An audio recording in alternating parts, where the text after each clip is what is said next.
Well, never say never, guys. I'm 100 yards behind my house in the swamp, and there's a moose track in the mud.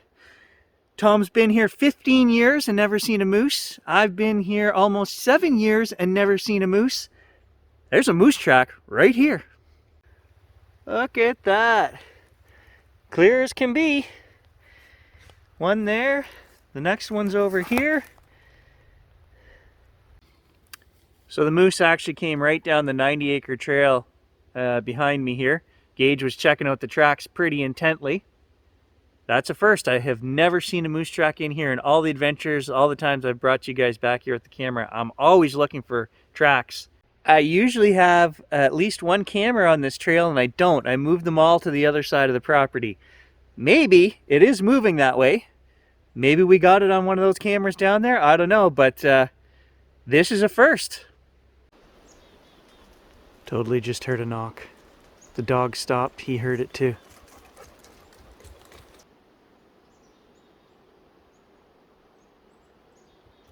Guess where we are on the trail.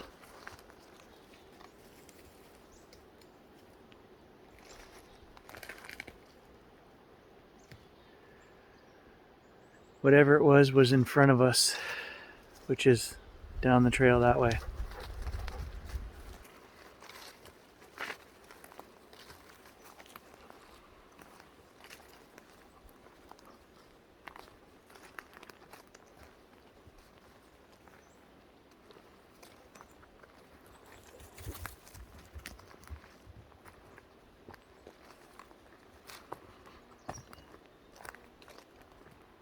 So I just presented to you guys the last 100 videos, outings. I went through and tried to take all the knocks. I mean, there was a lot of stuff I left in those videos. Go back and watch them. There's even more. It was just so time consuming to make that video that after I put about 6 hours into it, I just kind of said that's enough. The video was 36 minutes long, so there is a lot more stuff in those videos. And then, of course, there's all the stuff like that just happened right here. I'm not recording. I'm just walking down the trail. And Gage and I both clearly heard a knock. What I do find frustrating are the comments telling me it's woodpeckers. And come on, guys. I wouldn't waste my time filming and recording woodpeckers. And I wouldn't waste your time with that nonsense. Okay? We all know what a woodpecker sounds like. You've got to think of the volume that it takes. I should show you guys. I'm sure that 75% of you don't have a clue that if I go over there 100 yards and smack a log, like we've done with a great big, dry pine, as hard as I can, you're not going to hear that very loud, okay? I go 300 yards, you're really not going to hear that very loud. So whatever we're picking up on these microphones, and I have all different cameras that we've used, Rode mics, phone mics, whatever. Some of them are better than others. It's not very far. I would say a couple 100 yards at the most. Those are the knocks that we're picking up. And for all of you guys who want to tell me it's woodpeckers, nonsense. You guys live in the city. I know that. Because if you came out here and you knew what a woodpecker sounded like, and you recorded it from 100 yards away, you wouldn't even hear it. You'd hardly hear it. Microphone probably wouldn't even pick it up. Have to remember that everything I'm presenting to you guys is mic'd.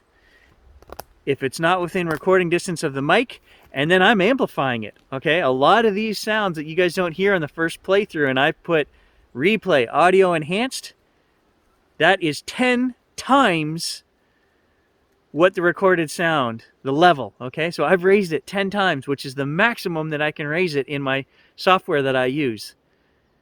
And some of you still don't hear some of these things. You have to use earphones as well to hear it, right? So guys, if I have to amplify it 10 times to be heard, and it's a nice loud whoomp that reverberates throughout the forest, it's not woodpeckers, okay? If for me to reproduce that sound, I have to throw 186 pounds of weight into a log and slam it as hard as I can, it's not a woodpecker, okay? So, does Gary sound frustrated with the nonsense comments we get? Yeah, sometimes. Blows my mind. Sometimes.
Let's talk about finding Bigfoot. So they're coming back, they're making new shows, new episodes.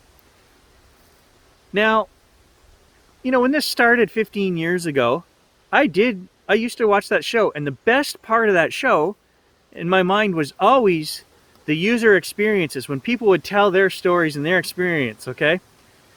Far more interesting than anything that was ever captured on that show.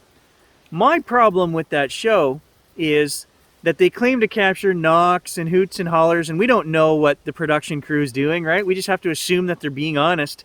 And reports and tales that were coming out after the first season was that the producers weren't being honest, right? These guys had an infrared camera, they filmed some cattle out in the field, and they wanted to present that as an unknown, right? So there was a big hubbub over that, where the crew members said, hey, that's not cool. But the producers said, hey, we need to keep every episode interesting, right? And that's just the way it is. You've got to always find something to keep your ratings up when you're on TV like that. Now, if they were truly in search of something, and you're getting hooting, hollering, and knocks, and all this other evidence, you would spend more time there. And they never do. It's one night, 3 or 4 hours, in and out and gone on to the next place. They don't really care about doing solid research and finding anything. And to me, I just couldn't be bothered watching that show other than to see the average Joe at the City Hall meeting, their story, their experience. That was the only good part, in my mind, about finding Bigfoot. Some of you guys wanted to know my take on the Powerline poplar video that we put up. We were out metal detecting, and we found hundreds of broken poplars that were snapped off.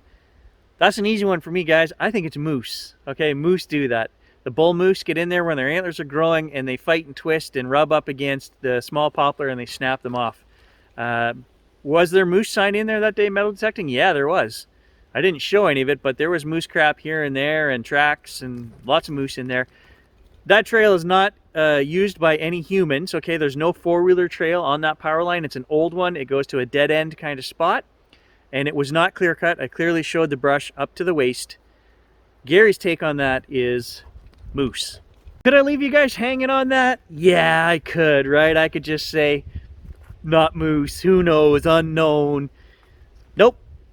I'm 95% sure that was moose. And speaking of moose, I'm actually heading back across the property now. Gage and I have been out here a couple hours.